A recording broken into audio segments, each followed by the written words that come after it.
Welcome to the Business of Hearing podcast, the #1 marketing and practice growth podcast for high-performing private practice hearing care leaders. It's Friday, and this is my end-of-week roundup of what's top of mind after 7 days of helping some of the world's best private practices to attract high-quality patients, fight the evil forces of manufacturer-owned chains, and be impossible to compete with. My name's Ollie Luke. Pull up a chair, pour yourself a drink, and let's have a chat.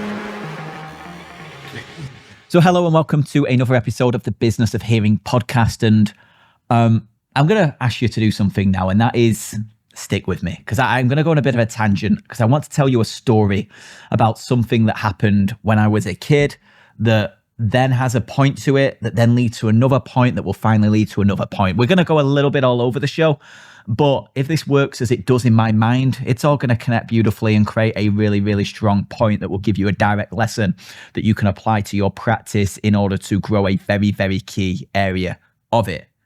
All right, so story time. So sit down, finger on lips, let's jump into this. So when, I'm trying to think of my age, I must have been like 11. I was very early in high school. I tried to flirt with somebody and ended up in hospital for 3 months. And I'll give you the story. So I was in religious education, RE, not my favorite subject.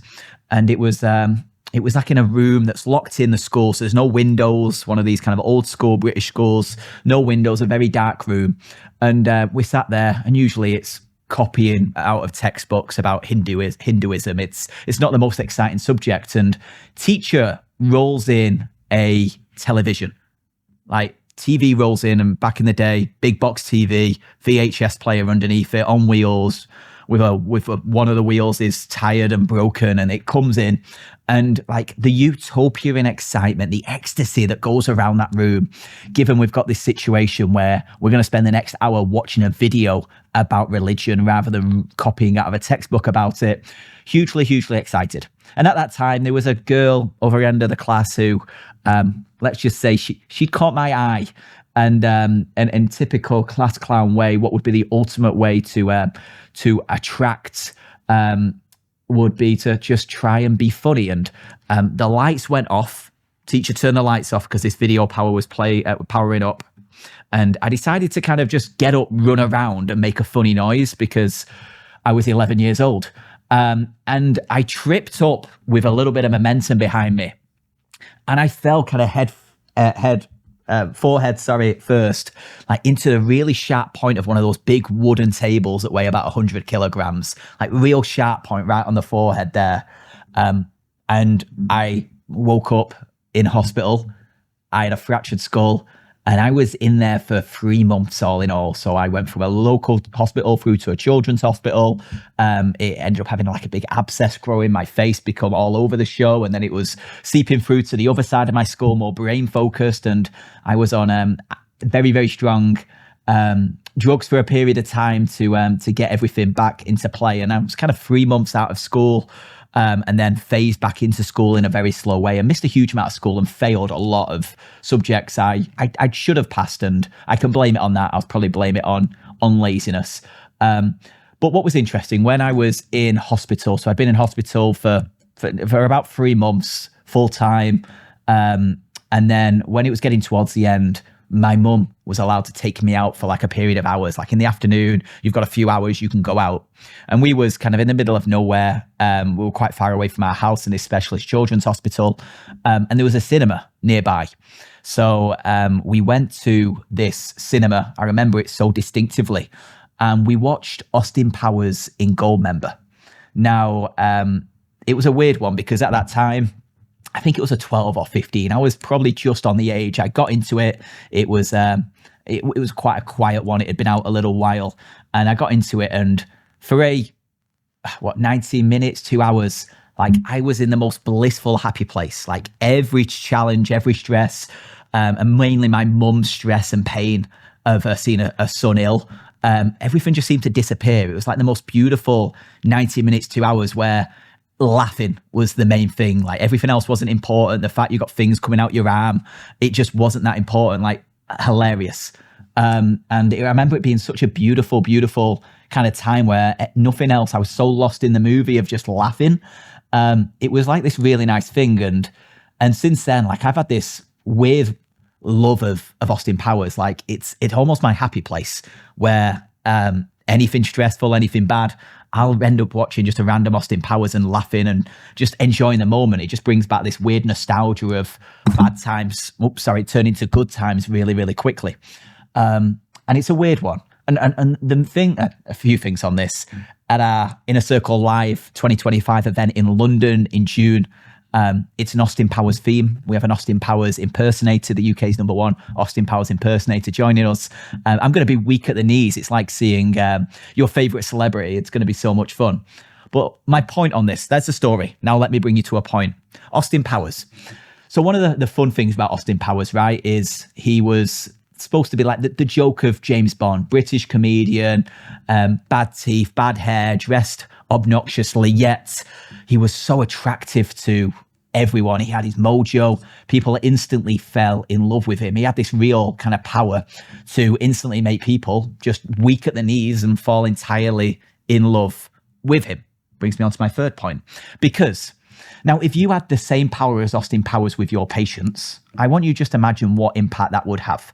If each and every one of your patients was head over heels in love with you, in complete admiration of you, want to do anything that you ask them to do. Like imagine the power that would have, not in a weird way, for your practice, right? They would be telling everybody about you. They would be shouting your name from the rooftop, recommending that everyone they know should visit you.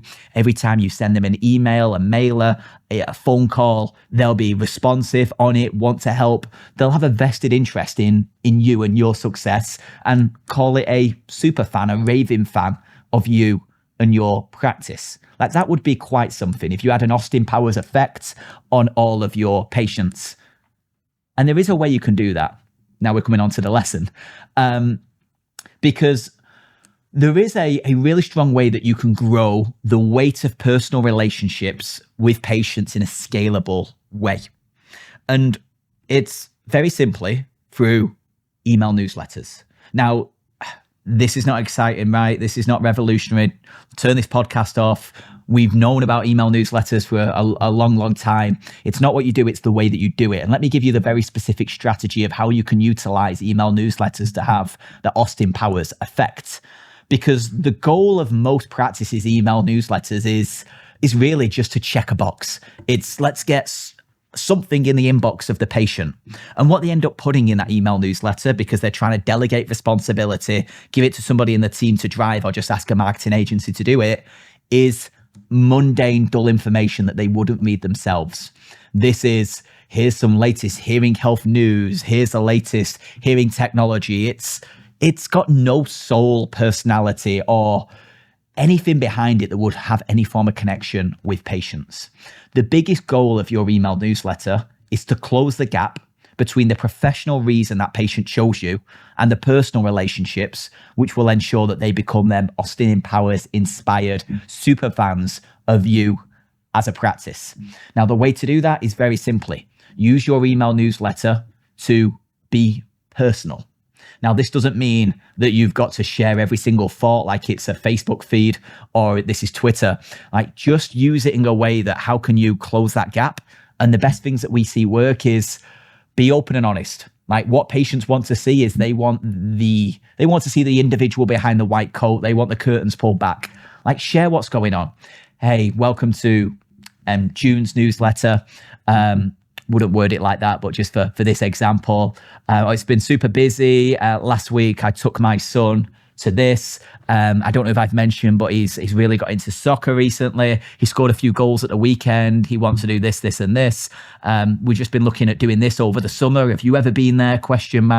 I've always fancied going to Europe as a destination. Have you been? Any recommendations? Like engaging in the same way a friend would write to a friend, you close that gap really, really quick. Somebody in your team's got married, got engaged, had a birthday, take the pictures, show the pictures, bring your patients along for the journey and let them feel like they're building a knowledge and reputation and relationship with the key people in your practice. So next time patient comes for an appointment, they'll speak to your front desk person who's just got married and ask how it went. And the relationship's there. They know them, they like them, they trust them. When they pick up the phone, this instant affinity to who they are. Like, this stuff holds a lot of power if you can do it correctly, and you do it month on month. They get to know you really well. I had a lovely situation recently, so it was one of our members, one of the practices we work with. They sent an email to share a piece that had been forwarded from one of their patients, where the patient had responded to be like, oh, I absolutely love these. I want to shake your hand at the next appointment. We've never met. Like, that has weight.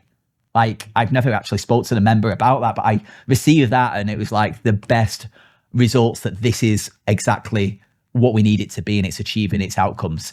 Like, the individuals receiving it are growing such a relationship with you as the sender, that in the same way that Austin Powers becomes my little idol, in the same way that is the case, you'll have the same with your patients, where you're now a friend. You're someone on their inner circle, rather than just a vendor or somebody that they work with or get a service from. If you can do that correctly, and it's not easy to do, but once it's done correctly, it works really, really well, then that will be a superpower for growing referral partners, growing reputation, growing revenues, growing recognition, all the key things that you need to do that have the snowball effect on who you are in the community, and how well you're known, and how you are perceived, and how many people talk about you positively behind your back. So I appreciate you sticking with me. We've talked everything from me trying to flirt terribly through to how you can directly apply strategy to the way you communicate with your patients to get more of the outcomes that you're looking for. But hopefully that was helpful. As always with these, if there's ever any questions that you have that you'd love me to answer on the podcast, then just go to orange-grey.com, and there's a WhatsApp button there. Just send me a WhatsApp. It comes through to my phone. And I'd love to hear from you. Anything that you liked, anything you found helpful, anything you'd like me to talk about. But I appreciate your ears, and appreciate your time, and I will speak to you again very, very soon. And there we have it. Another episode has come to an end, and I have a quick favor to ask. If you have found this helpful, then who do you know who should listen to this podcast? I strongly believe a rising tide lifts all boats, and right now, private practice needs to stick together to fight these big, gormless groups and these manufacturer-owned Goliaths that are looking to take market share from us. Consider who should be listening. Pass on the word about the Business of Hearing podcast, and I'll see you again next week.